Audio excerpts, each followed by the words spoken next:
আসলে কোনো জার্নি কারোর ফুলের পাপড়ি বেছানো থাকে না। যে বুদ্ধিমান এবং লম্বা দৌড়ের ঘোড়া, সে তার নেগেটিভ দিকটাকে ঢাকার চেষ্টা করে পজিটিভটাকে এনহ্যান্স করার চেষ্টা করবে। প্রচুর ঠকতে ঠকতে দেয়ালে পিঠ ঠেকে যায়, কিন্তু তবুও তারপর মানুষকে বিশ্বাস করি, তারপরে ভালোবাসি। কারণ এটা হয়তো আমার অবিশ্বাসটা হয়তো আমার রক্তে নেই। মাথার উপরে কারোর হাত না থাকে এবং তুমি যদি এখানে মানে কি বলবো, অনাথ শিশুর মতো তোমাকে ঘুরে বেড়াতে হবে এবং একটা সুযোগে তুমি পাবে কিনা সন্দেহ, না হলে তোমাকে ইন্ডাস্ট্রির থেকে দূর করে দেওয়ার চেষ্টা করা হবে। মহিলা হলে একরকম ভাবে সুযোগ নেওয়া হবে, পুরুষ হলে একরকম ভাবে সুযোগ নেওয়া হবে, যেটা আমাকে দেখে বোঝা যায় না। মানে আমি খুব ঘাড় ব্যাকা, করবো না তো করবোই না।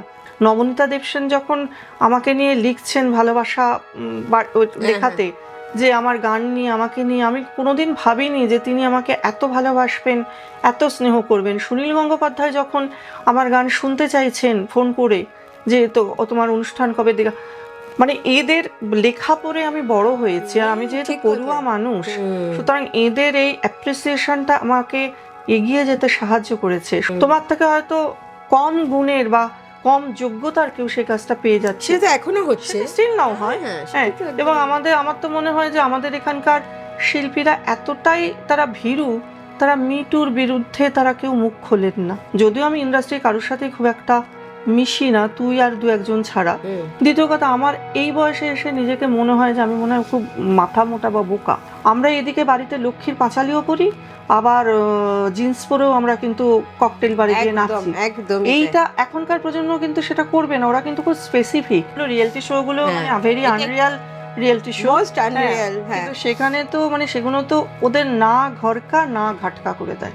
আমরা যেমন এখনো সিনিয়র আর্টিস্টদের দেখলে চেয়ার ছেড়ে উঠে তাদের বসতে দিই।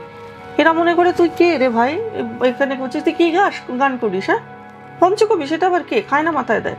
আমি আগে কষ্ট পেতাম, এখন মনে হয় বাবা লিখেছিস তোর নিজের আগুনে নিজেই জ্বলে পুড়ে মর। খ্যাত সুরকার গীতিকার বলেছিলেন, যেহেতু আমার গলায় একটা গাজল টাইপের ফ্লেভার আছে, কিন্তু আমি যাইনি, কারণ আমি বুঝেছিলাম ওটা আমার কমফোর্ট জোন নয়। আচ্ছা, আমি যেখানে কমফর্টেবল আমি সেখানেই মিশতেও ভালোবাসি, সেই পোশাক পরতে ভালোবাসি, সেই সাবজেক্ট নিয়ে থাকতে ভালোবাসি।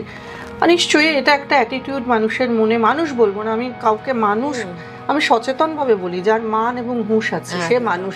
বাকি সব চারিদিকে আমাদের লোকজন। একদম। সে আমি 4 বার বিদেশ গেলাম বলে আমি একটা হনু হয়ে গেলাম, মানে এই আমরা অনেক বছরের পরাধীনতার ইতিহাস। সাদা চামড়া যদি আমাদের গুরুত্ব দেয়, সাগর পার গিয়ে আমরা যদি গুরুত্ব পাই, এটা খুব আছে, আমরা এটা খুব আছে। কারণ এত বছরের পরাধীনতা কিন্তু আমরা কাটিয়ে উঠতে পারিনি। এখন একটা তুই ভালো শ্রোতা পাবি না ভালো করে, যে ভালো গান শোনার অভ্যাস, প্রথমে ইউটিউবে গিয়েই যেটা ম্যাক্সিমাম লাইক বা ফলোয়ার সেটা শুনবে। আরে গানটা শোন, সবারটা শোন। আমরা এমনি এসে ভেসে যাই আলোর মতন, হাসির মতন, কুসুম গন্ধ রাশির মতন, হাওয়ার মতন, নেশার মতন, ঢেউয়ের মতন ভেসে যাই আমরা এমনি এসে ভেসে যাই। অন্নচন্দ্রিমা দ্য ইনসাইড স্টোরি। আমরা বিভিন্ন মানুষকে কাছে আনার চেষ্টা করি, বিভিন্ন মানুষের বিভিন্ন রকম কথা, মনের কথা শোনার চেষ্টা করি। আসলে আমাদের প্রত্যেকেরই বহু বহু কিছু বলার থাকে, কিন্তু বলার কোনো জায়গা থাকে না, অথবা জায়গা থাকলেও সেই কমফোর্ট জোনটা থাকে না। অন্নচন্দ্রিমা তো আমার বাড়িতেই আসা, আমার বাড়িতে এসে নিছক আড্ডা, খাওয়া দাওয়া, আর যা কোনোদিনও বলা হয়ে ওঠেনি হয়তো তেমন কিছু মনের কথা, সুখ দুঃখ, হাসি আনন্দ, সবটা জেনে নেওয়া। ভালো থাকলে মন্দ থাকবেই, সেই ভালো মন্দ মিলিয়ে একজন মানুষ কেমনই বা তার যাপন, কেমন তার চাওয়া পাওয়া, তার চয়েস, তার সাজসজ্জা, তার রুচি, সব কিছু একটু অন্যভাবে জেনে নেওয়া। অন্নচন্দ্রিমা মানেই বন্ধু হওয়া, আর বন্ধুত্বের তো কোনো বয়স হয় না। আজকে অন্নচন্দ্রিমা আমরা যাকে পাচ্ছি সে অপূর্ব সুন্দরী, তুখোড় পড়াশোনায়, কিন্তু গানকেই প্রফেশন হিসেবে বেছে নিলেন। দিব্যি কলেজে পড়িয়ে অথবা কোনো মোটা মাইনের চাকরি নিয়ে দেশে অথবা বিদেশে সেটেল হতেই পারতেন, কিন্তু না, ওই যে মিউজিক ইজ ম্যাগনেট, হ্যাঁ, মিউজিকের আকর্ষণ চুম্বকের মতোই, আর তার আকর্ষণ সে তো আপনারাই বলবেন। অন্নচন্দ্রিমায় আজকে আমাদের সাথে রয়েছে the famous Riddhi Bandyopadhyay. Welcome to Annachandrima. তোমাকে আবার এভাবে আমি ওয়েলকাম করছি, এটা তো বিশাল একটা গর্বের বিষয় বটেই, কিন্তু যেটা সব থেকে মজা সেটা হচ্ছে তুমি আমার এই বাড়িতে আগেও এসছো, এটা তো বাড়িতে ফেরা। এটা কিন্তু একদমই প্রফেশনাল সেরকম কোনো বিষয় নয়, আমরা খুব মনের কাছের মানুষ দুজনেই, আর তেমনভাবেই আজকে কথা বলবো, আড্ডা দেবো, একটু খাওয়া দাওয়া করব, সব মিলিয়ে আজকে আমার মনে হচ্ছে দর্শকরা কিন্তু খুব আনন্দ পাবে, কারণ এরকম একজন মানুষ এত সুন্দর দেখতে, সেই দেখেই অর্ধেক দিন চলে যায় মানুষের। আমার প্রথম দেখা তোমাকে যেটা একটু বলি, সেটা হচ্ছে কলকাতা শহরে আমি যখন এসে প্রথম কাজ করছিলাম, হঠাৎ একদিন আমি টিভিতে দেখছি, তারা টিভিতে একজন ভদ্রমহিলা যে খুব মিষ্টি মতো দেখতে, দুটো বিনুনি করেন এবং রজনীকান্ত সেনের গান করেন, খুব সিম্পল এবং অপূর্ব সুন্দরী তো বটেই, কিন্তু অন্য রকম একটা প্রেজেন্টেশন।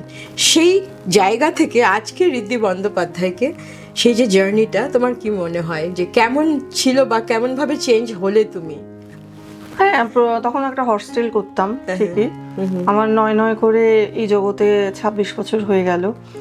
আসলে কোনো জার্নি কারোর ফুলের পাপড়ি বেছানো থাকে না, প্রত্যেকের জার্নি তার মতো করে স্ট্রাগল। সুতরাং ওই কথাগুলো এখন ভীষণ ক্লিশে হয়ে গেছে। আমার জার্নি, আমার কাছে আমি খুব হ্যাপি, কারণ আমি যখন চাকরি বাকরি ছেড়ে, কলেজের চাকরি ছেড়ে এবং আমার পড়াশোনায় ভালো ছিলাম, সব কিছু ছেড়ে যখন গানের জগতে ঝাঁপ দিলাম, তখন আমি জানতাম না যে আমি পার খুঁজে পাবো কি না। এবং যেহেতু আমি একটু অন্য ধরনের কাজ করতে ভালোবাসি, গতানুগতিকতার স্রোতে আমি ভাসি না, স্টিল নাও আমি ভাসিনি। এবং আমি ধর পঞ্চকবির গান, যেই গানগুলো বিশেষ করে রবীন্দ্রনাথ নজরুলের গান প্রচুর গাওয়া হয় দুই বাংলাতে, কিন্তু আমার যারা দ্বিজেন্দ্রলাল, অতুল প্রসাদ, রজনীকান্ত সেনের গানের গুরু ছিলেন শ্রীমতী মঞ্জু গুপ্ত, শ্রীমতী কৃষ্ণা চট্টোপাধ্যায়, শ্রী সুশীল চট্টোপাধ্যায়, তাদের চলে যাওয়ার পরে এই গানগুলোতে একটা খরার একটা জায়গা হয়েছিল। এবং অনেকে হয়তো শিল্পীরা ছিলেন, কিন্তু তারা অনেক না পুরনো স্টাইলে গাইতেন, যার জন্য নতুন প্রজন্ম সেই গানগুলোকে রিজেক্ট করে দিচ্ছিল। সেটাই আমার একটা চ্যালেঞ্জ ছিল, যে এত সুন্দর সুন্দর গান সেগুলো যদি আবার পুনর্জীবিত করা যায়, কারণ এদের কাছে আমি খুব প্রিয় ছাত্রী ছিলাম, আর যেহেতু মফস্বলের মেয়ে, খুব বাধ্য টাইপের, গুটি টাইপের মেয়ে ছিলাম। এটা আমি জার্নিটা বলতে চাইছি, মিউজিক্যাল জার্নি নয়, এই যে তোমার ইভলভ হলে তুমি সেই লুক থেকে আজকের এই লুক, এই যে এতটা জার্নির সাথে সাথে তোমার লুকও যে পরিবর্তন হলো, এত সুন্দরভাবে তুমি ব্যাপারটাকে অ্যাডপ্ট করলে, সেটা একটু মানে অনেকে করতে পারে না, কিন্তু সেটা আসলে আমার মায়ের যেহেতু একটা সহজাত একটা রুচি বোধ ছিল, ছোটবেলার থেকেই আমার রুচির এই ব্যাপারটা আমার মধ্যে একটা ছিল, যে কি পড়লে মানাবে, কি পড়লে মানাবে না। প্রত্যেকের চেহারার একটা পজিটিভ দিক আছে, নেগেটিভ দিক আছে, সেমনি গলারও একটা পজিটিভ দিক আছে, একটা নেগেটিভ দিক আছে। যে বুদ্ধিমান এবং লম্বা দৌড়ের ঘোড়া, সে তার নেগেটিভ দিকটাকে ঢাকার চেষ্টা করে পজিটিভটাকে এনহ্যান্স করার চেষ্টা করবে। যেহেতু পড়াশোনায় ভালো ছিলাম, বাট এখনো পড়াশোনা করি, আমি সবকিছু এই মানে মেধাটাকে আমার কাজে লাগিয়েছি, এবং আমার মানে সাজের মধ্যে, আমার প্রেজেন্টেশনের মধ্যে সেটাকে আমি সবসময় সচেতনভাবে এনেছি, অচেতনভাবে না। আমি প্যাকেজিংটাই ওইভাবে করেছি, যাতে মানে যদি বলো যে আমার নিজের সৃষ্ট পথ হয়তো গলি পথ, কিন্তু তাও সেটা আমার সৃষ্টি, সেই পথে আমি হাঁটবো। আমার পিছনে আমার এখন যারা শিষ্য বা শিষ্যা বা যারা আমার গান ভালো, তারা হাঁটবেন, কিন্তু আমি গতানুগতিক পথে ওই জন্য যাইনি। এটা হয়তো, এটা মানে অহংকারের কথা না, এটা হয়তো আজকে এটা আমি অর্জন করেছি, এই আত্মবিশ্বাসটা। এবং মফস্বলের সেই মেয়েটাকে মনে পড়ে, আমার মেয়েটা, ভেতরের মেয়েটা কিন্তু একেবারে পাল্টায়নি, কারণ আমি সেরকমই বোকা, সেরকমই সহজ সরল, ঘোরেল নই, সুযোগ সন্ধানী নই। হ্যাঁ, দুঃখ পেলে কাঁদি, প্রচুর ঠকতে দেয়ালে পিঠ ঠেকে যায়, কিন্তু তবুও তারপর মানুষকে বিশ্বাস করি, তারপরে ভালোবাসি, কারণ এটা হয়তো আমার অবিশ্বাসটা হয়তো আমার রক্তে নেই, আমার ধাতে নেই, কিন্তু পাল্টেছি, বাইরে বহির্জগতের জন্য অনেক পাল্টেছি, অনেক কঠিন হয়েছি। মানে আগে যে মিষ্টি চুপচাপ শান্ত মেয়েটাই ছিল, কারণ আমাদের ইন্ডাস্ট্রি এমন একটি ইন্ডাস্ট্রি, আমি বম্বে ইন্ডাস্ট্রির কথা বলতে পারবো না কারণ আমি ওখানে কাজ করিনি, কিন্তু তুমি যদি তোমার মাথার উপরে কারোর হাত না থাকে এবং তুমি যদি এখানে মানে কি বলবো অনাথ শিশুর মতো তোমাকে ঘুরে বেড়াতে হবে, এবং একটা সুযোগে তুমি পাবে কিনা সন্দেহ, না হলে তোমাকে ইন্ডাস্ট্রির থেকে দূর করে দেওয়ার চেষ্টা করা হবে। মহিলা হলে একরকম ভাবে সুযোগ নেওয়া হবে, পুরুষ হলে একরকম ভাবে সুযোগ নেওয়া হবে, এবং শুধু নেওয়া হবে না, মহিলারাও সেই সুযোগটাকে কাজে লাগায়, পুরুষরাও সেই সুযোগটাকে কাজে লাগায়। কিন্তু ওই যেহেতু একটা পারিবারিক ব্যাকগ্রাউন্ড ছিল এবং আমার খুব স্ট্রং ব্যক্তিত্ব, কিন্তু যেটা আমাকে দেখে বোঝা যায় না, মানে আমি খুব ঘাড় ব্যাকা, করবো না তো করবোই না। ঈশ্বর সহায় ছিলেন, ঈশ্বর বিশ্বাসী মানুষ, যে যার জন্য মানে আমি প্রতিদিন স্টেজে যাই, প্রতিদিন শিখি, প্রতিদিন সাজ শিখি, জুনিয়রদের কাছ থেকে শিখি, ছেলের বন্ধু বান্ধবদের কাছ থেকে জিজ্ঞেস করি কেমন হয়েছে এটা, মানে আমার সবসময় একটা লার্নিং প্রসেস চলে। এটা হয়তো অনেকেই বলবেন এই লার্নিং প্রসেসটা যদি তোর বন্ধ হয়ে যায় তুই কিন্তু ওখানেই থেমে গেলি, যে কোনো বিষয়ে, যে বিষয়টা নিয়ে কাজ করুক না কেন। সময়ের সাথে সাথে সাজগোজ আরো শিখেছি, কোকড়া চুল ছিল, কার্লিয়ার ছিল, সেটাকে স্ট্রেট করা হয়েছে। আমাকে কেউ প্রশ্ন করলে আমি বলি আসলে আগেরটা ছিল খুব বনেদি বাড়ির বউদের মতো, তো এখন তো কর্পোরেট লুক লাগবে, ওই জন্য কর্পোরেট লুক করা হয়েছে। আর মোটামুটি মানে নিজে পজিটিভ চিন্তা করি, স্বাস্থ্য চর্চা মানে যেটা বলে যোগব্যায়াম সেগুলো করি, মেডিটেশন করি, কাজের বাইরে মানে আমার বৃদ্ধ বাবা, আমার সন্তান, তাদের সাথে সময় কাটে, বা আমার একাডেমির ছেলে মেয়েদের সাথেই সময় কাটাই।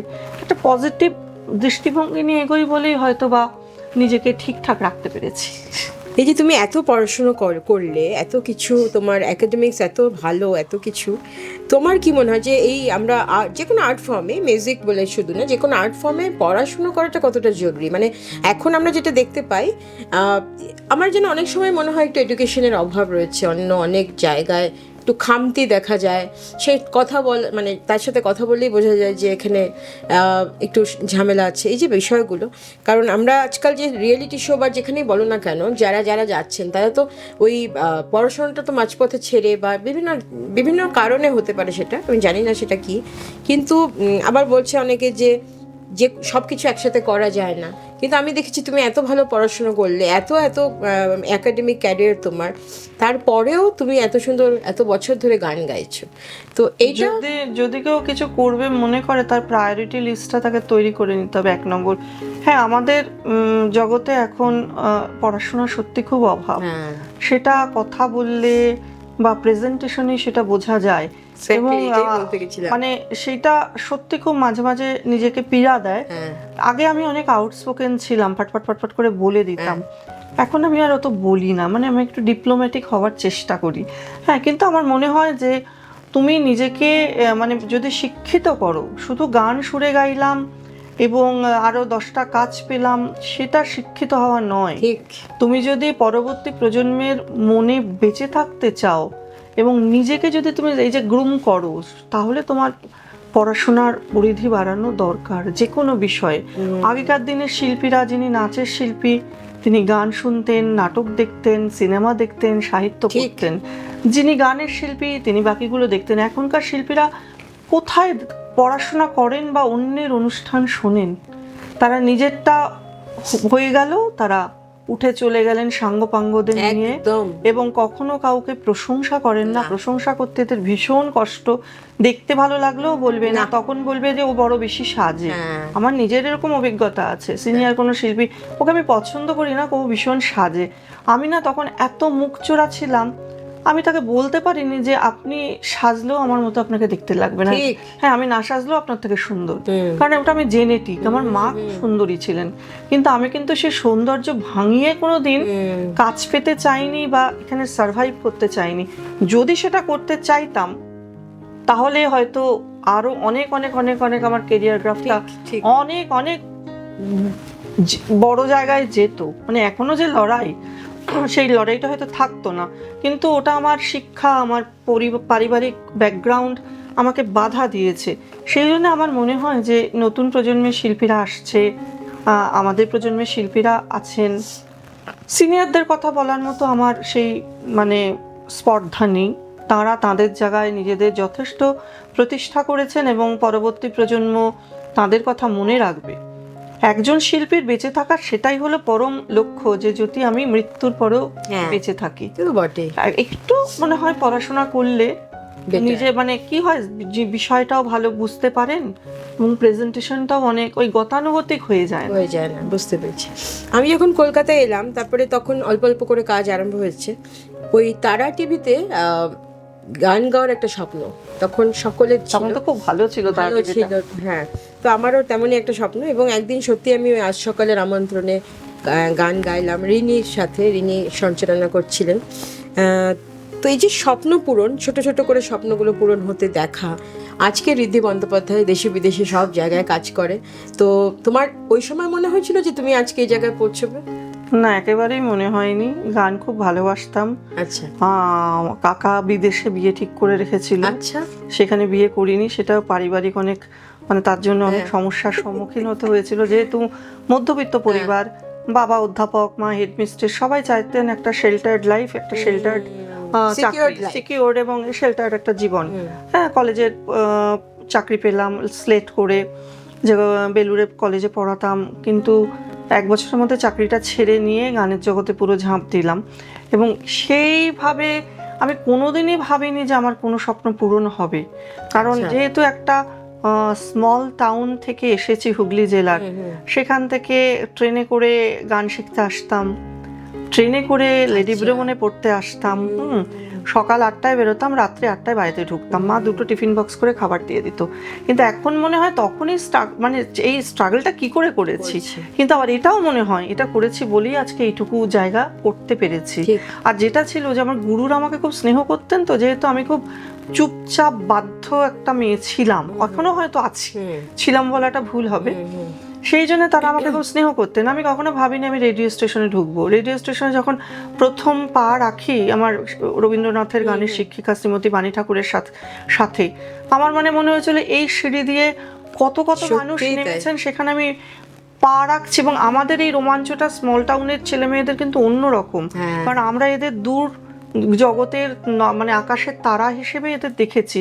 নবনীতা দেবসেন যখন আমাকে নিয়ে লিখছেন ভালোবাসা লেখাতে, যে আমার গান নিয়ে আমাকে নিয়ে, আমি কোনোদিন ভাবিনি যে তিনি আমাকে এত ভালোবাসবেন, এত স্নেহ করবেন। সুনীল গঙ্গোপাধ্যায় যখন আমার গান শুনতে চাইছেন ফোন করে, যে তো তোমার অনুষ্ঠান কবে দেখা, মানে এদের লেখা পড়ে আমি বড় হয়েছি। আর আমি যেহেতু পড়ুয়া মানুষ, সুতরাং এদের এই অ্যাপ্রিসিয়েশনটা আমাকে এগিয়ে যেতে সাহায্য করেছে। সৌমিত্র চট্টোপাধ্যায় যখন দিনের পর দিন কাজ করেছেন, কোনো কাজে কখনো না বলতেন না, সব মিলিয়ে মিশে এটাই জীবন।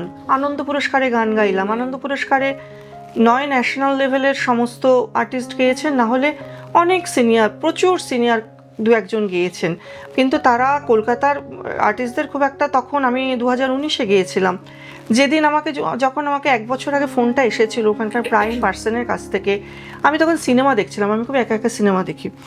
আমি বাইরে এসে ফোনটা ধরেছি, আমাকে বললেন সামনের বছর এপ্রিল মাসের অমুক দিন তোমার গানগুলো পাঠিয়ে দেওয়া হচ্ছে, এই গানগুলো শিখবে এবং এই রেন্ডিশন ফলো করবে, গানগুলো আমাদের আবার রেকর্ড করে পাঠাবে, এই প্রসেসটা চলে।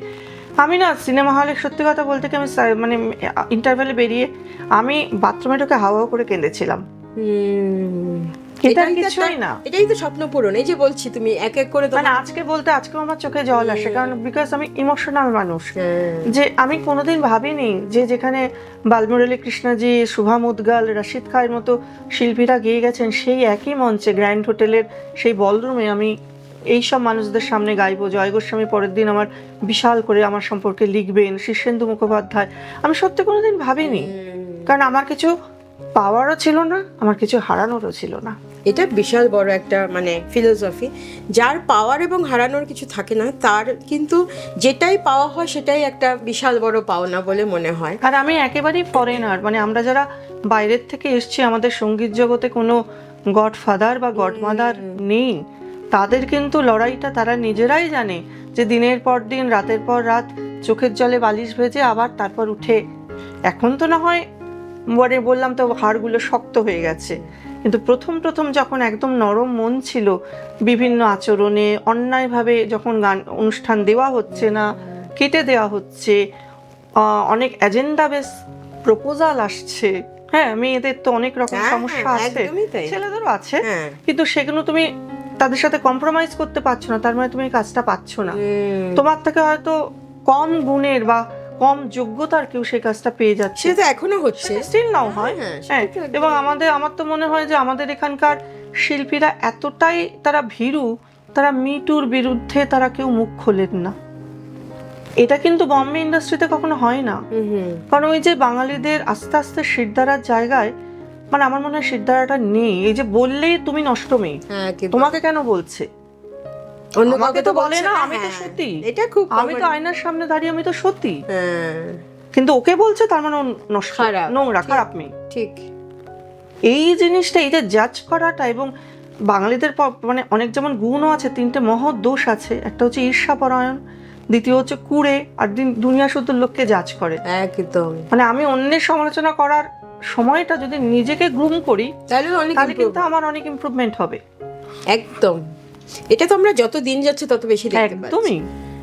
আমরা অন্যজনদিমায় যেটা আমার মেইন থাকে যে প্রফেশনের বাইরে মানুষটা কেমন, সেটাই আমার সাবজেক্ট বা টপিক, এবং একদমই হোম কামিং, বাড়িতে বসে আড্ডা তোমার।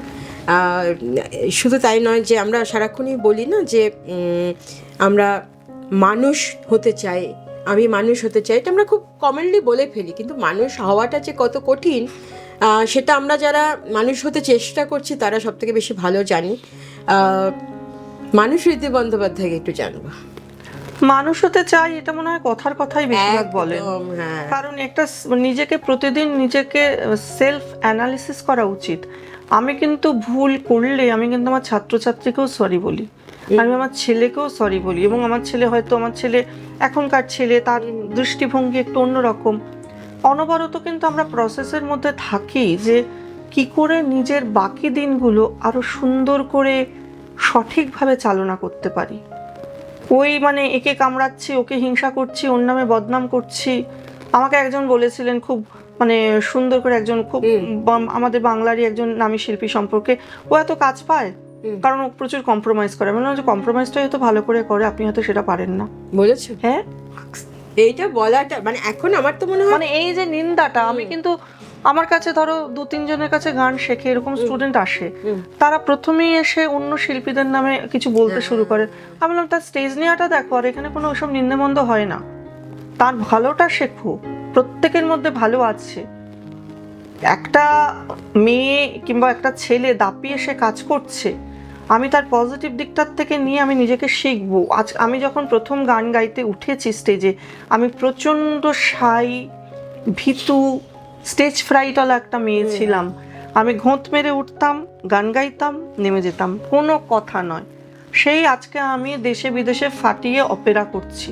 সেই অপেরা মানে অভিনয়, গান, তার সাথে নাচের এটা আমি নিজেকে তৈরি করেছি দিনের পর দিন আমি নিজেকে।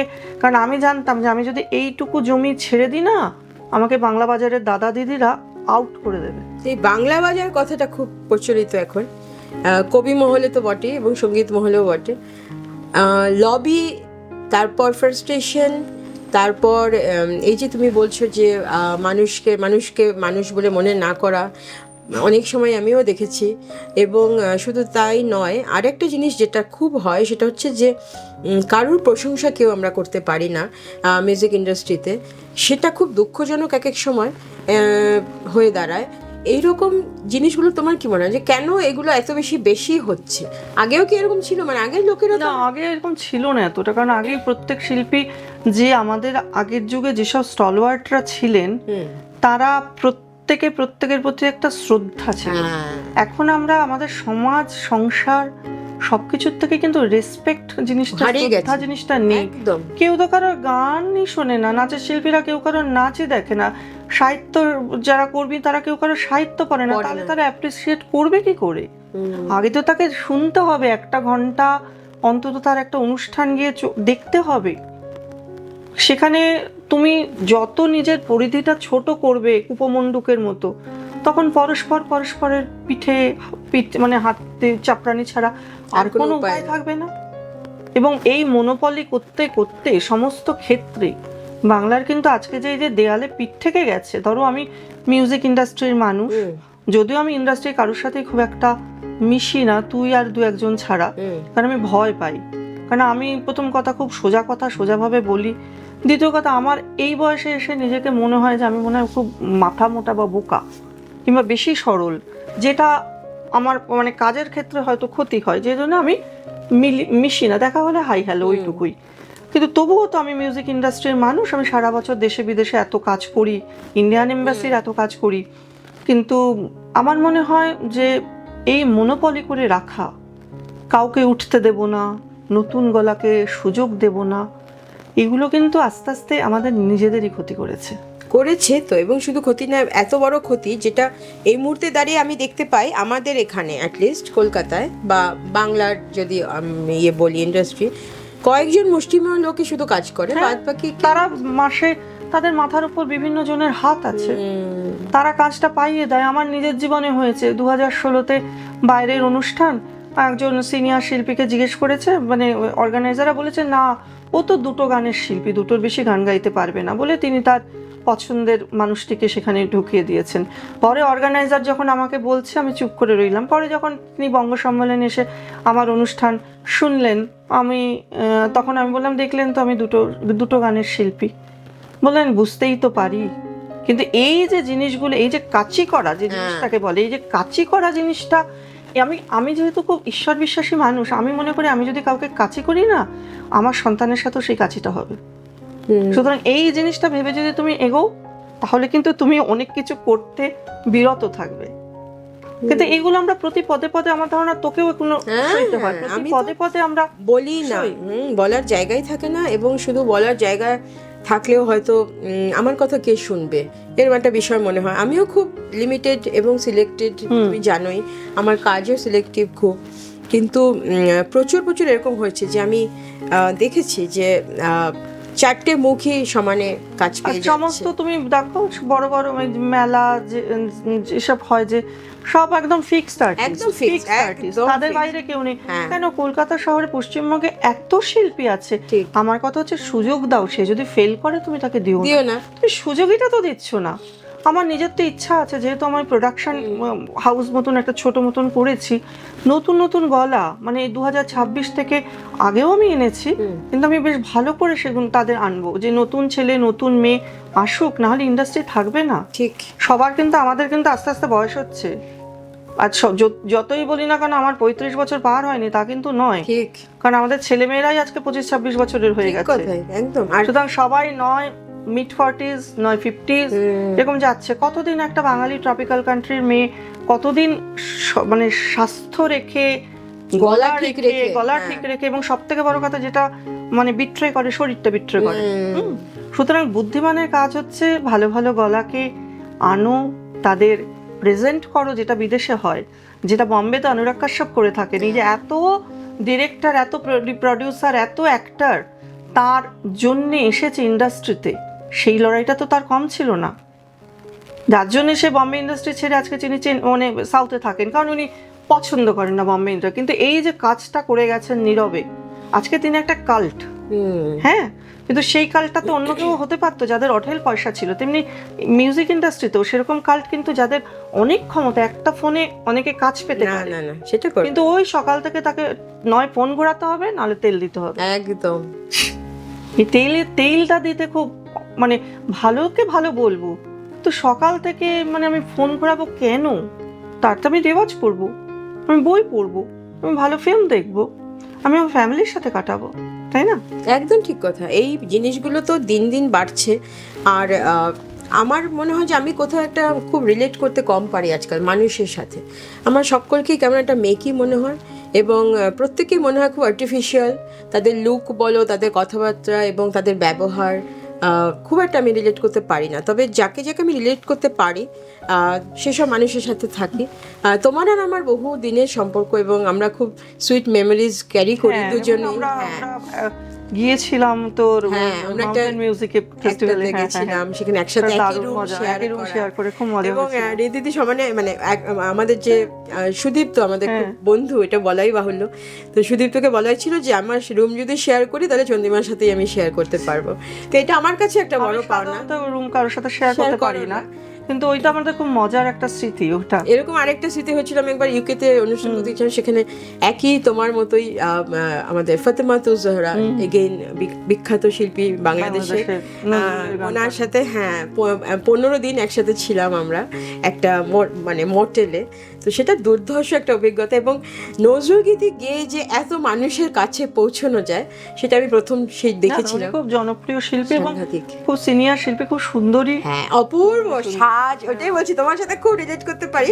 এরকম এক একদিন যখন আমাদের শো থাকতো, ওনার একদিন আমার আলাদা আলাদা দিনে হতো প্রোগ্রামগুলো, তো উনি মানে সিঁড়ি দিয়ে নামতেন, আমি এরকম তাকিয়ে থাকতাম। তখন আমি বলাই বাহুল্য অনেকটা মানে আমার প্রথম কাজই সেটা, আমি একদমই প্রো সেরকম অর্থে নই, ওনার কাছে তো নই বটে।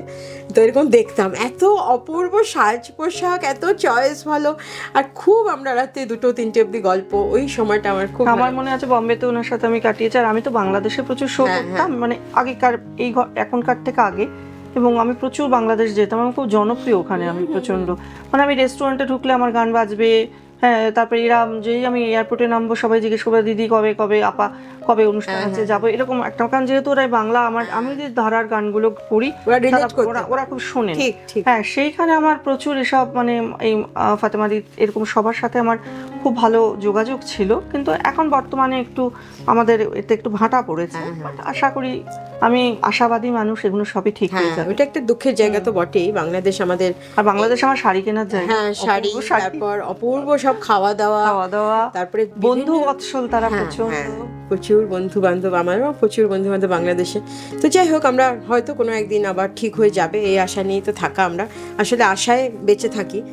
এই যে আমরা কথা বলি যে আমরা একে চিনি, তাকে চিনি, একে আমি খুব বেশি রকমভাবে চিনি, এ আমার প্রচুর পরিচিত। আচ্ছা, সত্যি কি আমরা মানুষ চিনতে পারি? এই যে তুমি এতদিন ধরে ধরো তুমি কারোর সাথে আছো, বা এতদিন ধরে আমার কোনো বন্ধু 15 বছর 20 বছর ধরে হয়তো একসাথে বন্ধুত্ব, কিন্তু তারপরেও কি তাকে চেনা যায়, বা তোমার কি মনে হয় সেটা মানে মানুষ চেনা যায়? না, প্রথম কথা এই যে একে চিনি তাকে চিনি, বহুলোকে মানে যদি অন্য দিক থেকে দেখতে গেলে প্রচুর নেম ড্রপ করে, হয়তো চেনেই না। আচ্ছা, সামান্য কিছু আলাপ আছে, আবার একটু নাম পরিচিতি হলে অনেকেই বলে ওকে আমি কতদিন থেকে চিনি, এটাও দেখি। আর মানুষ আগে ভাবতাম হয়তো ফেস ভ্যালুতে মানুষকে খুব নিতাম, হয়তো জানিয়ে চিনি, কিন্তু এখন আর এসে সেইটা দাবি করতে পারি না। কারণ মনে হয় যে মানে এখন চারপাশের সমাজটা এত বদলে গেছে। আমার একটা ধারণা ছিল যে কোভিডের সময় এত মানুষ চলে গেছেন, হয়তো মানুষের মন একটু ভালো হবে, কিন্তু দিন দিন যেন মানুষের আরো নিষ্ঠুর, আরো ঈর্ষাপরায়ণ, আরো ন্যাস্টি হয়ে গেছে। এবং সেই জন্য আমি আর এখন মানুষ চিনতে যাই না, ওই ওপরে হেঁচু জাস্ট হ্যালো হাই হ্যালো ঠিক আছে ভালো আর ভালো। তুমি কি খুব পজিটিভলি ভাবো, নাকি তুমি একটু নেগেটিভও ভাবো? কারণ এই যে আমরা বলছি একটু দুঃখবিলাসী ব্যাপারটা, বা আমি নিজে খুব দুঃখবিলাসী, আমার খুব কষ্ট হয় যখন মানুষকে দেখি যে চেঞ্জ হয়ে গেছে। এই মানুষটা আমি 10 বছর আগে এই মানুষটাকে আমি চিনতাম না, তাকে আমি এখন চিনতেই পারছি না। এই যে বিষয়টা, এটা তোমাকে কতটা পীড়া দেয়? না, আমি খুব পজিটিভ মানুষ।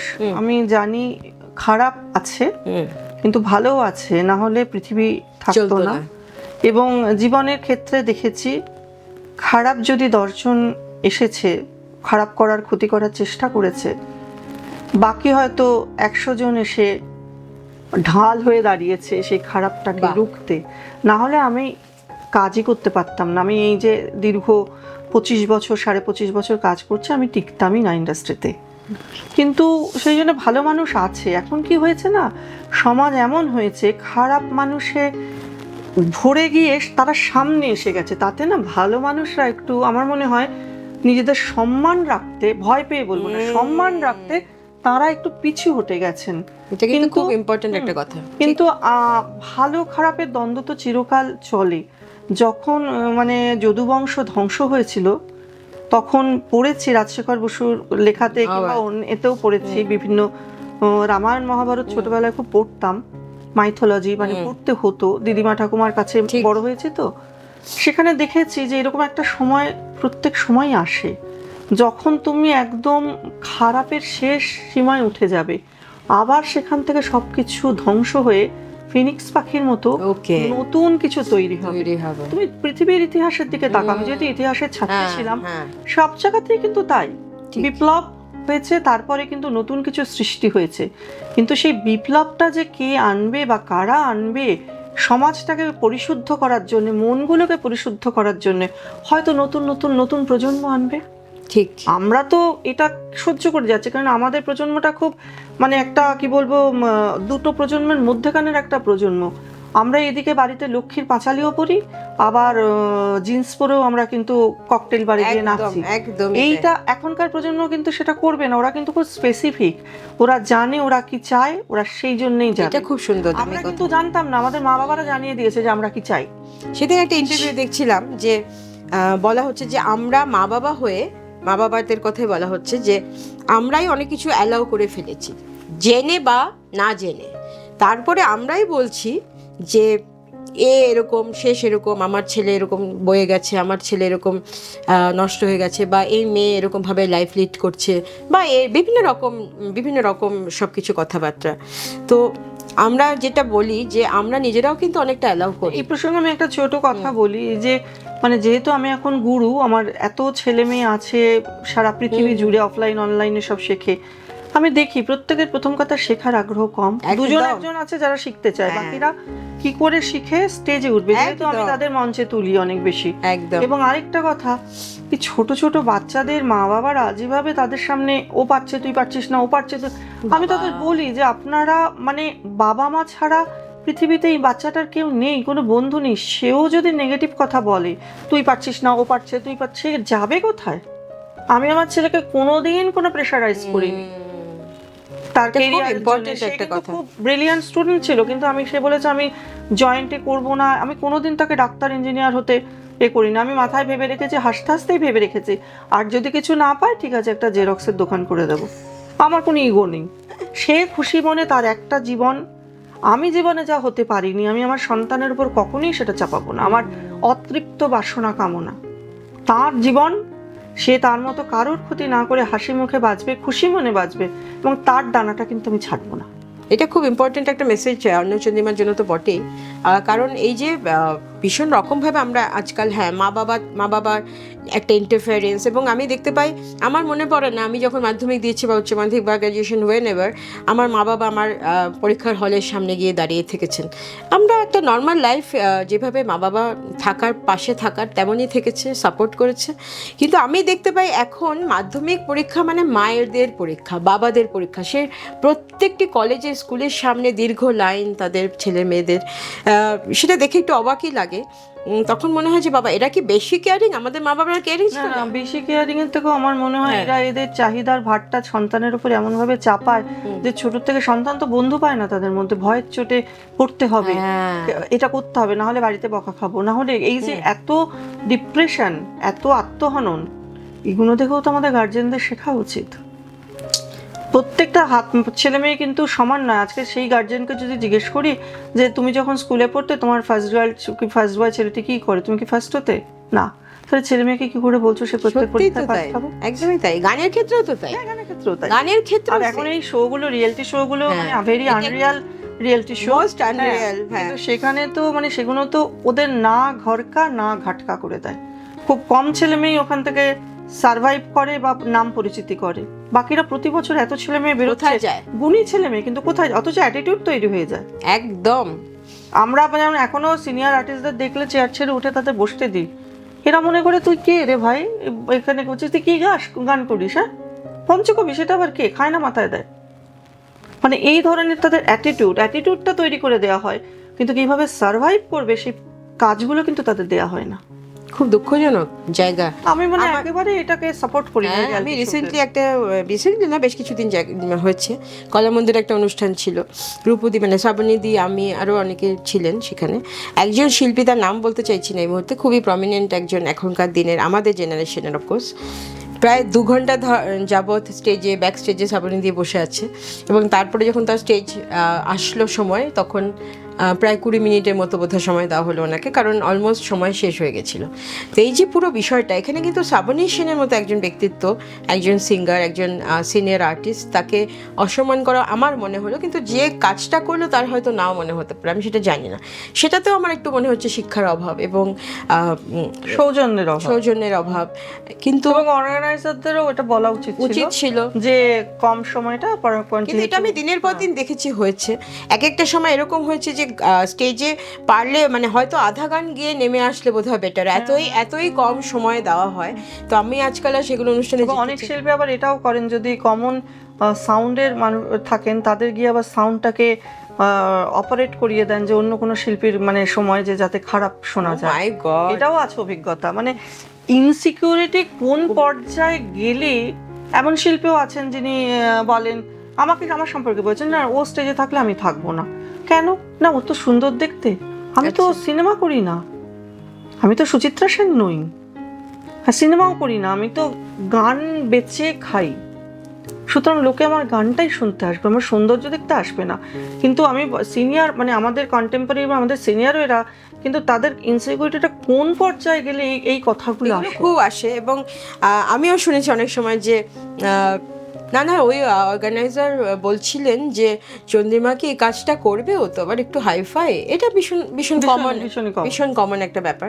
তো এবার আমি বুঝতে পারিনি যে মানুষকে দেখে যে মানুষ জাজ করে ফেলে, মানুষকে দেখেই বুঝে যায় যে কি এই মানুষটা কেমন, এটা আমার কাছে একটা মানে অদ্ভুত মনে হয়। এবং আজকে সেটাই আমি তোমাকে বলছিলাম যে মানুষকে আমরা সত্যিই চিনি না, চিনিও না। এবং আমি তোকে একটু মানে কথাটা কেটেই বললাম, তোর তোকে দেখে কি মনে হয় যে মহিলা গান করছে, প্রচুর পয়সা, সাজগোজ করে, সুন্দরী গান করে, দেশে বিদেশে সংসারের প্রতি কোনো কমিটমেন্ট নেই, এটাই বাইরের লোক।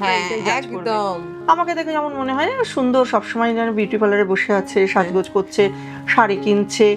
কিন্তু আমরা যে কতটা কমিটেড সংসার, এবং আমার মানে পুরো দায়ভারটা যে সংসারের, আমার সন্তান, আমার বৃদ্ধ পিতা, হ্যাঁ সেই দায়ভারটা যে এতদিন ধরে আমি বহন করে যাচ্ছি, এই দিকটা কেউ চিন্তা করে না।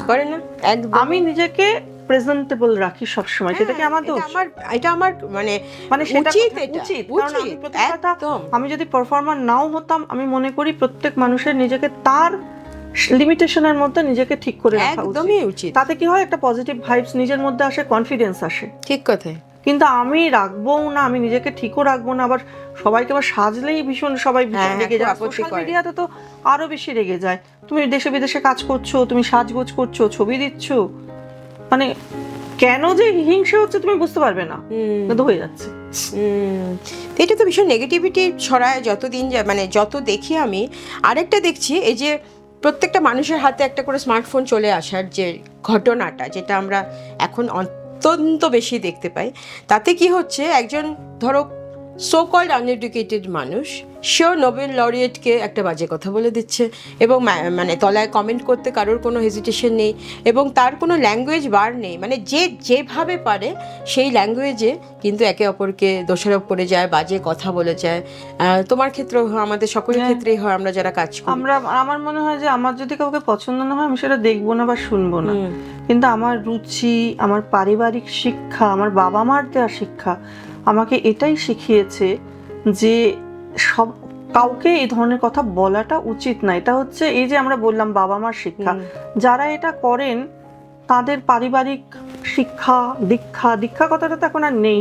হ্যাঁ, এবং যেভাবে বড় হয়েছেন সেটাই বোঝা যায়। অনেকের অনেক ফ্রাস্ট্রেশন তারা তাতে উগ্র, সেগুলো কারণ ঘরের কাছে গিয়ে তো ধর তোর সিঁড়ি বেয়ে তো আর সে উঠতে পারবে না, তুই উঠতেও দিবি না, অ্যাক্সেস নেই। সেটা হাতের কাছে সোশ্যাল মিডিয়া পেলো, যা ইচ্ছা তাই লিখে দিল। হয়তো তার ভেতরে অনেক জ্বালা, ভেতরে জ্বালা না থাকলে কিন্তু এই জ্বালাগুলো সোশ্যাল মিডিয়া এসে কেউ উগ্রয় না। আর বিভৎস রকম ভাবে লেখে, বিভৎস বাজে বাজে কথা লেখে। হ্যাঁ, তো সেগুলো দেখি চোখের সামনে। তাদের আমি আগে কষ্ট পেতাম, এখন মনে হয় বাবা লিখেছিস, তোর নিজের আগুনে নিজেই জ্বলে পুড়ে মর। মনের মধ্যে ভাবে যা, তোর আগুনে তুই নিজেই নিজেকেও শেষ করে দিবি, নিজের পরিবারকেও শেষ করে দিবি। তোর ভেতরে এত জ্বালা, ঠিক জ্বালাটাকে ঠিক কর, মেডিটেশন কর, প্রাণায়াম কর, ঠাকুরের কাছে যা যদি মনে হয়, বা পড়াশোনা তো করতে। পড়াশোনা তো দূরের ব্যাপার, পড়াশোনা করতে তো একটা কনসেন্ট্রেশন লাগে। এগুলো করতে কিছু, তার থেকে পিএনপিসি করতে অনেক ভালো সময় কাটে, ভালো না?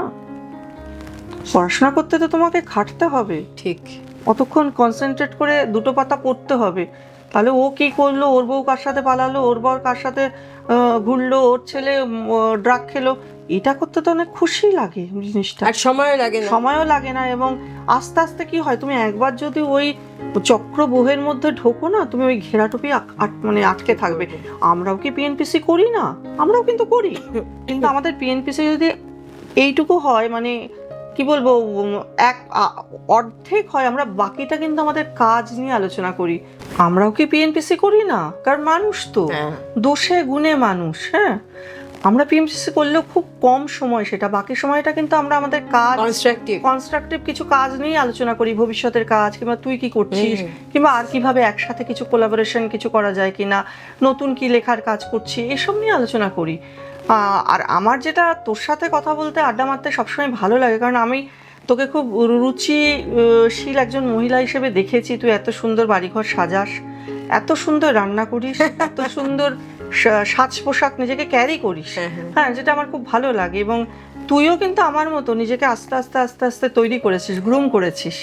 প্রথম যখন তোকে দেখি, বা তুই যখন আমাকে প্রথম দেখিস, হ্যাঁ, তখন আমরা টিপিক্যাল গাঁইয়াই ছিলাম, সেই গাঁইয়া থেকে আজকে কিন্তু একটু উত্তরণের পথে এসেছি। এটা যে তুমি নোটিস করেছো, হ্যাঁ, এটাই খুব ইম্পর্ট্যান্ট একটা জায়গা।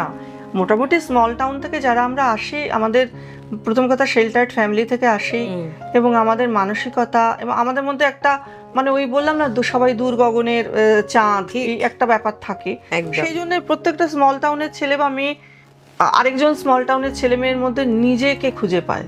এটা খুব সুন্দর একটা কথা, এটা ভীষণ সুন্দর কথা। আর অন্নচন্দ্রিমা তো জানোই, খাওয়া দাওয়ার একটা বড় পার্ট থাকে, এবং সেটাই সব খুব ইন্টারেস্টিং। তুমি তোমার চা না কফি, কোনটা ফেভারিট? আমি তো একসময় প্রচন্ড কফি খেতাম সারাদিন ধরে, তারপর এখন ডাক্তার বকাবকি করে কফি বন্ধ করিয়ে এখন মানে দুটো হয়তো কফি খাই সারাদিনে। চাই ভালোবাসো। আচ্ছা, আমরা একটু চা খাবো, তার সাথে একটু টা খাবো, এবং বাদবাকি কথাটা আমরা সেই চা খেতে খেতে আচ্ছা শেষ করব। তোমার কাজ, তোমার কথা, তোমার গান সবকিছু থাকবে।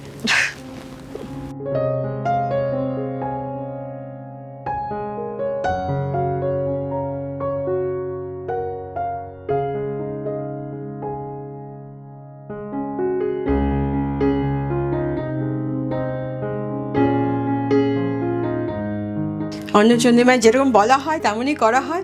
তোমার জন্য আজকে আমি একটা খুব ইন্টারেস্টিং, তুমি খুব মানুষটা খুব স্পেশাল। আর শীতকালে আমার মনে হয় একটু আমরা স্পাইসি ফুড খাই জেনারেলি, গরমের থেকে বেশি। তো তার জন্য এরকম একটা কিমা মটর আমার মনে হলো তোমার জন্য বানাই, আর সাথে এই তিনকোনা পরোটা। এটা দেখে তোমার ছোটবেলার কথা মনে পড়ে একদম, তখন আমরা খুব তিনকোনা পরোটা খেতাম, মায়েরা বানাতেন। তো সেটা পুরোটাই একটা বাঙালি ডিশ, বাঙালি আনা রয়েছে। তুমি বাংলা গান গাও, সব কিছু মিলিয়ে আমরা আজকে এই দিনটা মনে রাখার মতো তো বটেই। আর প্রত্যেকটা দিনই আমার আসলে অন্নচন্দ্রিমা একটু অন্যরকমভাবে ভাবা, ডিজাইন করা এবং চিন্তা ভাবনা একটু করে কাজ করতে ভালো লাগে। এটা তোমার চা। আচ্ছা, থ্যাংক ইউ। হ্যাঁ, খুব সুন্দর একটি কাপ, এখানেও খুব অভিনবত্বের ছোঁয়া। Thank you. আর একটা বিষয় হচ্ছে যে এই যে তোমার আর্ট নিয়ে আমরা এত কথা বলি, এই যে এত সুন্দর পটচিত্র বা যে কোনো আর্টে, যে তুমি আজকে এত অপূর্ব একটা শাড়ি পরে, সেটা নিয়েও পরবর্তীকালে যাবো। রিভাইভাল বালুচরি খুবই এথনিক একটা কাজ, এবং কালার কম্বিনেশন একদম অপূর্ব। তুই আর আমি দুজনেই শাড়ির পাগল। হ্যাঁ, আমার ছেলে বলে আজ আমার শাড়ির নেশা হচ্ছে ড্রাগের নেশা। আর এটা দেখো, এই যে কাশ্মীরি হাতে মানে সুই দিয়ে কানি কথা, যেটা আমরা শলে দেখতে পাই, সেটাই তোমার শাড়িতে করা। এবং আমি যেটা জানি, আমার একটু উইভিং নিয়ে কথা বলতে খুব ভালো লাগে। এই যে কাজগুলো ওরা করে কাশ্মীরিরা, ওদের যত সূক্ষ্ম কাজ হয় তত বেশি তোমার সূক্ষ্মতাটা ওরা মাপে হচ্ছে ছোট ছোট হাত দিয়ে। মানে ওদের ফ্যামিলি ট্রেডিশন তো এই সেলাই করাটা, ওরা ছোট ছোট বাচ্চাদের হাতে, যাদের ম্যাচিওর্ড হাত নয়, তাদের হাতে যত বেশি ছোট হাত হবে তত বেশি সূক্ষ্ম হবে। তো সেভাবে ওরা কার্পেটও বানায় এবং শাড়িও সেভাবে সেলাই করে। এই জন্য আদারওয়াইজ ইজ ভেরি কস্টলি। কারণ আর কিন্তু আর্টের তো কোনো দাম হয় না, এটা না, একেবারেই না। আর এটাও জানলাম যে ছোট বাচ্চাদের, এটা তো জানতাম না। মানে প্রত্যেক মুহূর্তে আমরা কত নিজেরা শিখি যদি শেখার ইচ্ছা থাকে। তুমি খাও একটু টেস্ট করে জানাও আমাকে কেমন হচ্ছে। দেখি মনে হচ্ছে দারুণ। এটা তোমার স্পুন? হ্যাঁ, স্পুনটাও খুব সুন্দর, দেখাই একটু। স্পুনটা অপূর্ব। আসলে কি হয়, আমরা একটু সুন্দরের ভক্ত তো না, মানে এই যে প্রত্যেকটা কাজের মধ্যে একটা যত্নের ছাপ, একটা রুচির ছাপ, এই জিনিসটা ভালো লাগে এবং এটাকে অ্যাপ্রিসিয়েট করতেও ভালো লাগে। অনেকে দেখবে ভালো লাগলেও বলবে না, তাদের বুক ফেটে যাবে। গানের কথা তো বলা দূরের কথা, কিন্তু আমরা কিন্তু ওরকম ছোট মনের নই। তুমি দেখতে ভালো লাগলেও বলি খুব সুন্দর দেখতে লাগছে। ইভেন রাস্তাঘাটে গিয়ে এয়ারপোর্ট দিয়েও যখন যায় কেউ সুন্দর, খুব সুন্দর, বা আপনাকে খুব সুন্দর দেখতে লাগছে, মানে মেয়েদের বলি, ছেলেদের বললে আমার অন্যরকম অর্থ হবে। অনেক সময় বলি, বয়স্ক মানুষদের বলি, খুব ভালো লাগে যে আপনি নিজেকে কি সুন্দর রেখেছেন। এটা কিছুই হয় না, একটা আত্মিক যোগাযোগ এবং আমার মনে হয় হৃদয়ের প্রসারতাটা বাড়ে। ঠিক কথা, খুব ভালো হয়েছে, তাই দারুণ দারুণ। আমার রান্না করতে খুব ভালো লাগে। তুমি তো রান্না খুব একটা পছন্দ করো না, আমি জানি, সেটা আগেও জানি। না, আমি আগে করতে পারতাম না, হ্যাঁ, কিন্তু এই লকডাউনের সময় আমাকে মানে করতে হয়েছে। জুতো সেলাই থেকে চণ্ডীপাঠ সব করতে হয়েছে। আমি এখন রুটি করাও শিখে গেছি, মানে ওইগুলো করতে করতে everything আমি এখন জানি। মানে এখন ইচ্ছা করলে আনন্দবাজারে বিজ্ঞাপন দিতে পারে যে গৃহকর্ম নিপুণা পাত্রী। দারুণ দারুণ। এই তো বললাম তো, তুমি প্রত্যেক দিনই তো আমরা শিখি। তুমি জানো না বলে এমন কোনো জিনিস হয় না। আমি যদি আজকে না জানি, কালকে জানতেই পারি, আমি যদি ইচ্ছা থাকে আমার জানার। আসলে আমার মা যেহেতু ভীষণ ভালো রান্না করতেন এবং সংসারী মানুষ ছিলেন, আমাকে কোনোদিন একমাত্র সন্তান তো কোনোদিন মানে না করিস না এই ব্যাপারটা করে গেছেন। ওই জন্য পরের দিকে আমি ওই ঢ্যাঁড়স হয়েছে, কিছুই পারি না সাংসারিক ব্যাপারে। কিন্তু শিখতে শিখতে যখন নিজের সংসার করেছি, বাচ্চা আছে, না চাইলে আমাকে শিখতে হয়েছে। সেটাই তো বললাম, শিক্ষার তো কোনো শেষ হয় না। আমরা আজকাল যত দেখছি, এই যে তুমি পঞ্চকবির গান, তুমি এতক্ষণ ধরে আমরা আলোচনা করলাম, এরকম একটা সাবজেক্ট, বাংলা গান, স্পেশালি বাংলা ল্যাঙ্গুয়েজ নিয়ে তুমি কাজ করো, এবং এই যে এত প্রলোভন, আমরা বলিউড টলিউড সব জায়গায় দেখতে পাচ্ছি শুধু হিন্দি এবং ছবির গান না হলে সেই মানুষটাকে খুব একটা গ্রাহ্য করা হয় না। এই যে পুরো বিষয়টা চলে আমাদের এখানে, সেটা তোমাকে কতটা কষ্ট দেয়? আমি আসলে না হিন্দি গান গাইতে পারি না। আমার মধ্যেখানেও একটা বলেছিলাম, আমি আমার উচ্চারণ খারাপ হিন্দি। আমি যাবো না সেটা নিজেকে সেখানে পরখ করতে। আমি আধুনিক গান, আমাকে একজন বিখ্যাত সুরকার গীতিকার বলেছিলেন, যেহেতু আমার গলায় একটা গাজল টাইপের ফ্লেভার আছে, কিন্তু আমি যাইনি, কারণ আমি বুঝেছিলাম ওটা আমার কমফোর্ট জোন নয়। আচ্ছা, আমি যেখানে কমফোর্টেবল, আমি সেখানেই মিশতেও ভালোবাসি, সেই পোশাক পরতে ভালোবাসি, সেই সাবজেক্ট নিয়ে থাকতে ভালোবাসি। নিশ্চয়ই এটা একটা অ্যাটিটিউড মানুষের মনে, মানুষ বলবো না, আমি কাউকে মানুষ, আমি সচেতনভাবে বলি, যার মান এবং হুঁশ আছে সে মানুষ। বাকি সব চারিদিকে আমাদের লোকজন, একদম লোকেরা অনেক সময় বলে থাকে যে সিনেমার গান না গেলে, এবং আর্টিস্টরাও বলে সে শিল্পী নয়, বিদেশ না গেলে সে শিল্পী নয়। মানে এটা আমার অত্যন্ত অবাক লাগে যে মানুষটা আমি 15 বছর আগে ছিলাম, হ্যাঁ আমার নিশ্চয়ই গানে তার থেকে আমার বোধ বেড়েছে, কারণ আমার অভিজ্ঞতা বেড়েছে, আমার ম্যাচুরিটি বেড়েছে, কিন্তু আমি 4 বার বিদেশ গেলাম বলে আমি একটা হনু হয়ে গেলাম। মানে এই আমরা অনেক বছরের পরাধীনতার ইতিহাস, সাদা চামড়া যদি আমাদের গুরুত্ব দেয়, সাগর পার গিয়ে আমরা যদি গুরুত্ব পাই, এটা খুব আছে, আমরা গুরুত্ব পাবো। কারণ এত বছরের পরাধীনতা কিন্তু আমরা কাটিয়ে উঠতে পারিনি, এবং বিশেষ করে মানসিক পরাধীনতা। মানসিকতা এই যে উদারতা তো এখানেই হয় না, যত তুমি নিজেকে ইভলভ করবে, ডিকশনারিতেই থাকে উদারতা, সৌজন্য, ওই শিক্ষা দীক্ষা যেগুলো বললাম মনে ডিকশনারিতেই আছে। চারিদিক দেখে মনে হয় যে আমাদের কি বাড়িতে সব ভুল শিখিয়েছে? কেন শিখিয়েছে? যুগের সঙ্গে তাল মিলিয়ে চলতে কেন শেখায়নি? এরটা মেরে ধরে খাও, ওর জীবনটাকে ধ্বংস করে দাও, মিথ্যে কথা বলো, জালিয়াতি করো, এটাই তো এখন চারিদিকে দেখছি, এবং তারাই বড় বড় কথা বলছে। আমি তো দেখতে পাই, কারণ তারাই বলে ভালো মানুষ হও, তারাই বলে ভালো মানুষ না হলে ভালো শিল্পী হওয়া যায় না। এই মিথ্যেগুলো যখন বলে, তখন আমরা তো সবাই দেখি, এবং ছোট ইন্ডাস্ট্রি, সবাই সবার সবকিছু জানি, তখন কিন্তু খুব হাসি পায়। এইটা ভালো, একদম ঠিকঠাক জায়গায় ঠিক কথাটা বলা। আমরা যদি করতে পারি, আমার মনে হয় অনেক বেশি আমরা নিজেদেরকে ঠিক জায়গায় রাখতে পারতাম, কিন্তু যেটা আমরা পারি না, কারণ আমরা বিভিন্ন রকম ভাবে ব্যাপারটাকে হ্যান্ডেল করতে হয়। প্রফেশনাল একটা দায়বদ্ধতা থাকে, আমাদের বিভিন্ন রকম কজেস থাকে, যেগুলো আমরা হয়তো সেই সব কিছুর জন্য আমরা অনেক কিছু বলতে পারি না। অন্যদের হয়তো আমরা জাজ করব না, আমরা যখন করা উচিত না। হ্যাঁ, মানে আমিও স্রোতের মধ্যে আছি, তাহলে আমি কাউকে জাজ করার তো আমার কোনো অধিকার নেই। না, আমি যেটা বলছি যে তুমি ধরো একটা এমন কথা শুনলে, যে কথাটা ঠিক সেই সময়ে জবাবটা দেওয়া উচিত। হয়তো আমরা আমাদের রুচি যায় না, পরিশীলিত যায় না ব্যবহার এসবের জন্য জবাব আমরা দিলে তুমি কি করবে, তুমি আরো শত্রু সৃষ্টি করবে। সেটাই বলতে চাইছি। তো 1000 শত্রু, সেটা 2000 হবে, 5000 হবে, এত শত্রু নিয়ে তুমি সার্ভাইভ করবে কি করে? ঠিক, আমি সেটাই বললাম যে আমরা পারি না অনেক সময়, হয়তো কেউই পারি না, কেউই পারে না। আমি যে মুখে এত কথা বলছি ইন্টারভিউতে, আমিও পারি না। আমাকেও যে লোকটাকে দেখলে আমার মানে আমি জানি যে হাসতে বিরক্তি লাগছে, বাড়িতে তাকে দেখে হাসতে হচ্ছে, বাজারে মুখটা ধুয়ে নি, কিন্তু তাকে দেখেও আমাকে হাসতে হচ্ছে, গিয়ে কথা বলতে হচ্ছে, প্রয়োজনে ছবি তুলতে হচ্ছে। খুবই ফ্যালাসি। এইটাই ভীষণ ভেতরে একটা না ভীষণ কষ্টের জায়গা তৈরি করে। কারণ এই যে বাইরের পৃথিবী আর নিজের ভিতরের চিন্তা, এই দুটোর মধ্যে অনবরত ক্ল্যাশ চলছে। যারা ভালো মানুষ তাদের এই ক্ল্যাশটা হয়, কিন্তু যারা একেবারেই পচে গেছে তাদের কিন্তু এই ক্ল্যাশটা হয় না। ভ্যালু সিস্টেম তো জিরো, কমতে কমতে তলানিতে, সেটা তো আমি সবসময় বলি। তোমার ছোটবেলা নিয়ে কথা খুব একটা হলো না আমাদের, তো ছোটবেলাকে মিস করো তুমি, বা আমরা মানে তোমার আগের দিনগুলো বা তোমার মানে পাস্টকে তুমি মিস করো? আমার ছোটবেলাটাকে আমি আসলে এমন একটা স্মল টাউন থেকে বড় হয়েছি, সেই টাউনে পাওয়ার মতো কিছু ছিল না। কারণ সেই মফস্বল শহরে আমাদের বাড়িটাই ছিল ফরেনারের মতো, যেহেতু মা বাবা দুজনে ভালো চাকরি করেন এবং আমি তাদের একমাত্র সন্তান। সেই জন্য ছোটবেলার থেকেই না খুব মানে জাজড এবং ঈর্ষা হিংসার পেয়ে বড় হয়েছে। আমি বলি তোমার ঈর্ষা লগ্নে জন্ম। এবং আমি দেখতে শুনতে ভালো ছিলাম, পড়াশোনায় ভালো ছিলাম, গান বাজনা করতাম। সেই জন্য আমার ছোটবেলার স্মৃতি বলতে আমি আমার মাকে খুব মিস করি। কারণ আমি বেসিক্যালি মাদার্স চাইল্ড। আমার মা না থাকলে আমি এই যে আজকে ক্যামেরার সামনে বসে এত বিজ্ঞজনের মতো কথা বলছি, কোনো কিছুই আমি হতে পারতাম না। কারণ আমার জীবনে অনেক ঝড় ঝঞ্ঝা সব কিছু গেছে, কিংবা যে যায়, আমার মা আমাকে সবসময় সাপোর্ট করে গেছেন। মার মনে একটাই কথা ছিল যে আমার মেয়ে কখনো ভুল করতে পারে না। এই যে জিনিসটা, এই যে বিশ্বাসের জায়গাটা, ঠিক কনফিডেন্স, এবং এই যে ঘাড়ে করে করে মানুষটা অত দূর থেকে নিয়ে এসে আমাকে কলকাতার বিভিন্ন বিখ্যাত মানে ডিভাইন আর্টিস্টদের কাছে গান শিখিয়েছেন, আমাকে পড়াশোনা করিয়েছেন। এটার জন্য এবং মা বেঁচে থাকতে হয়তো এটা তখনও অতটা ফিল করিনি যেটা আজকে ফিল করি। তাই না, আমি মাকে খুব মিস করি। মানে আমরা প্রত্যেকেই মায়ের জায়গাটা তো পৃথিবীতে কেউই নিতে পারে না। তুমি খেতে খেতে কথা বলো না, কোনো সমস্যা নেই।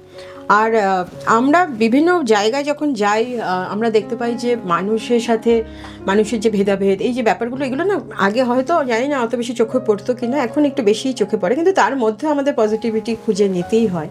এবং প্রত্যেকটা জায়গায় যখন তুমি যাও, যে কোনো জায়গায়, সেখানকার পজিটিভিটি বা পজিটিভ ভাইবসগুলো আমরা নিতে চেষ্টা করি। তো অন্নচন্দ্রিমা অনেকে এসে বলে যে খুব পজিটিভ মনে হয় জায়গাটা, এবং বিভিন্ন রকম কথা তারা এখানে খুব নির্দ্বিধায় বলেন প্রত্যেকে এসে আর কি। এটা আমার পার্সোনালি, যে আমি জায়গাটা ক্রিয়েট করতে পেরেছি একটা কমফোর্ট জোন, এটা আমার পার্সোনালি খুব মনে হয়। অন্নচন্দ্রিমা তো অনেকের কাছে পৌঁছে গেছে, আমার কাছে অনেক মানুষের ভালোবাসা আমরা পাচ্ছি। তো তাও বলবো, তোমরা যারা এখনও সাবস্ক্রাইব করোনি, সাবস্ক্রাইব করে ফেলো, কারণ এরকম সুন্দর সুন্দর কন্টেন্ট আমার মনে হয় প্রত্যেকেই ভালোবাসে দেখতে। সাবস্ক্রাইব করো, বেল বাটন টিপে রাখো, তাতে তোমার কাছে খুব তাড়াতাড়ি প্রত্যেকটি ভিডিওর ইনফরমেশন বা নোটিফিকেশন চলে আসবে। ঋদ্ধি বন্দ্যোপাধ্যায় যখনই মাথায় আসে, চোখের সামনে দেখা যায় অপূর্ব সুন্দরী একজন মহিলা, এবং তার সাজ পোশাক, আমি আগেও বলেছি সাজ পোশাক নিয়ে কথা, কিন্তু আরেকটু ইলেবোরেটলি বলতে চাই। তার কারণ হচ্ছে যে আমার মনে হয় সাজ পোশাকটা এগেইন তুমি যে বলে পারিবারিক, এটা কিন্তু খুব জেনেটিক্যালি আসে বলে আমার ধারণা।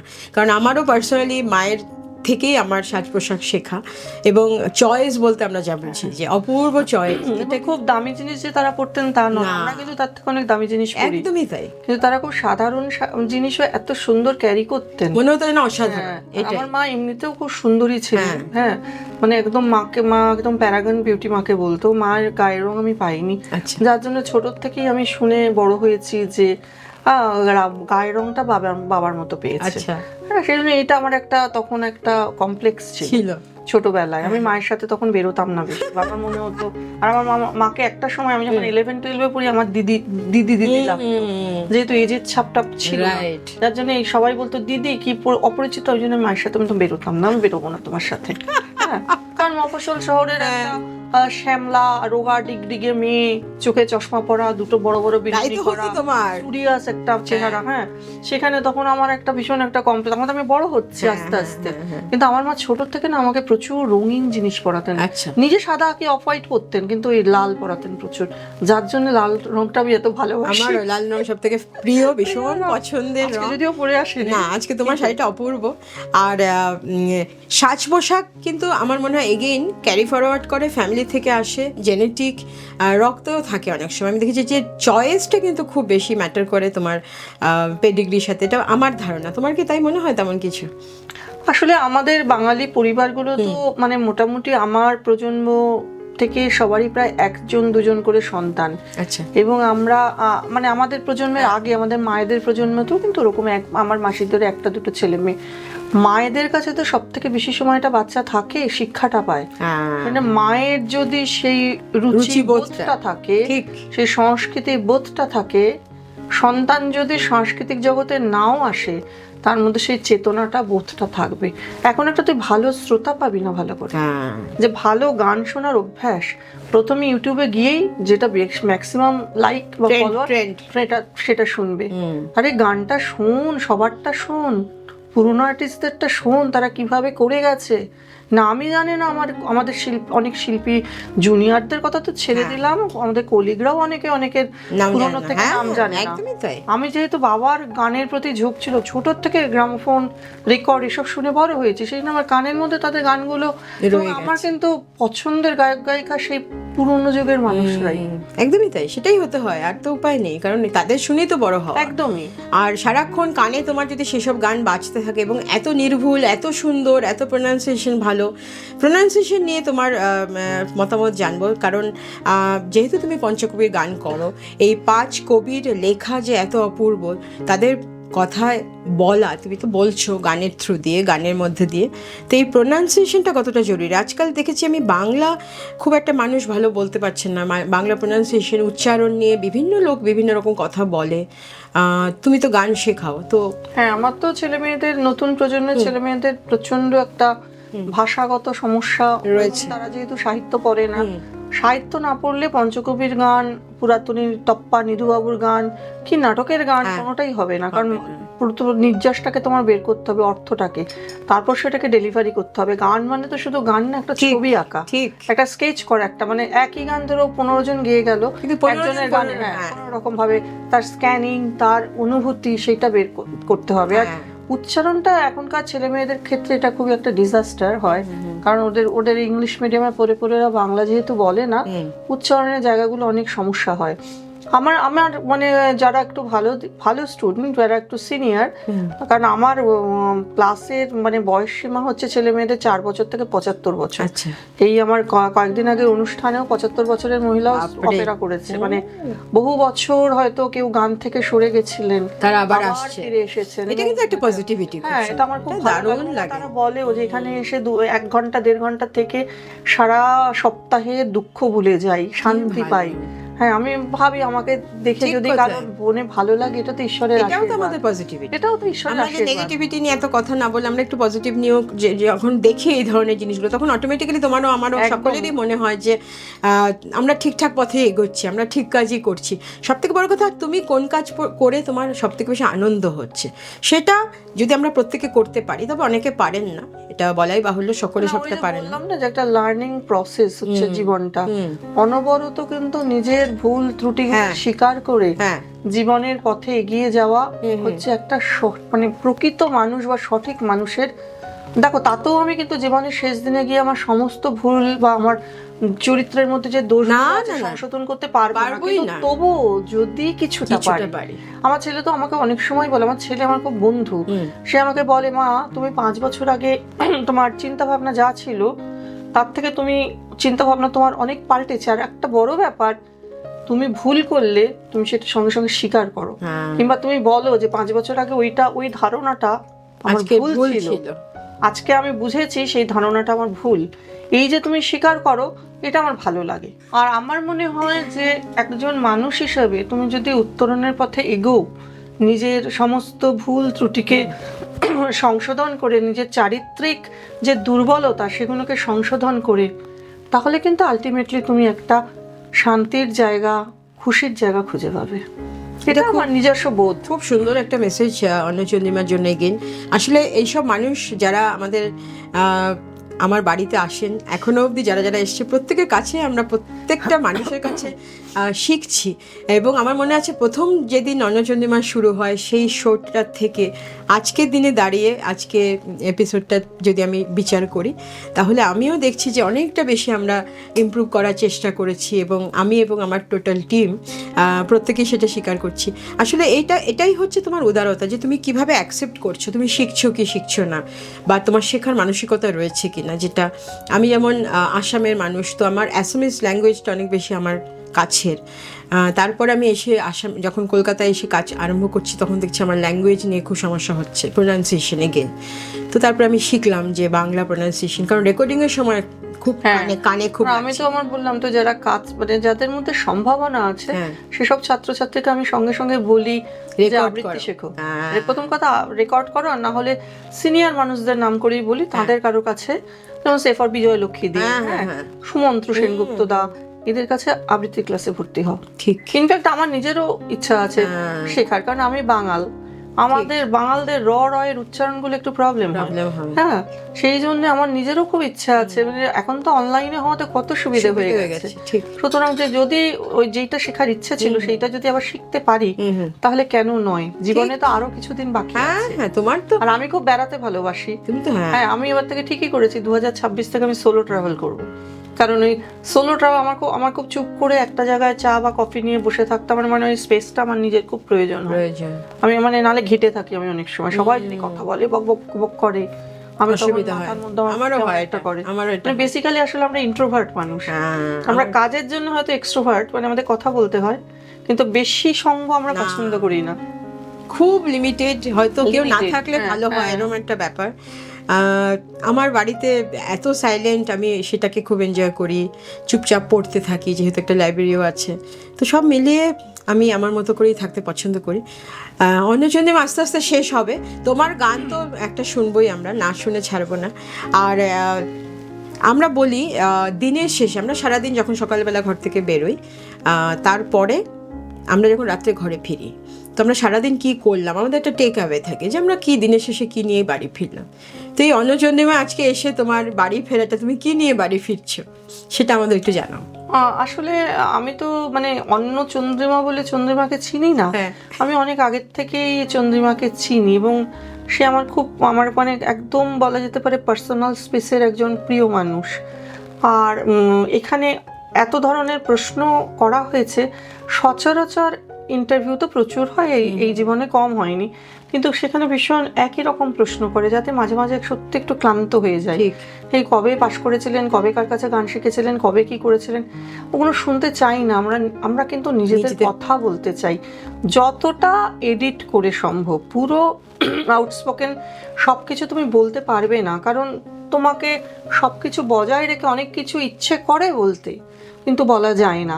কিন্তু তার মধ্যেও যতটুকু বলা যায়, কিংবা আজকে যতটুকু বলতে পারলাম, আমার খুবই ভালো লাগলো। এবং আমি তোর কয়েকটা এপিসোড কয়েকজনের দেখেছি, আমি তোকে ফোনও করেছি বাপির, বিশেষ করে বাপির এপিসোডটাতে সঞ্জয় আমার খুব বন্ধু, এত সুন্দর কথা যে ও বলতো, ওর যে এত একটা সুন্দর বোধ আছে, এটাই আমি কোনোদিন জানতাম না।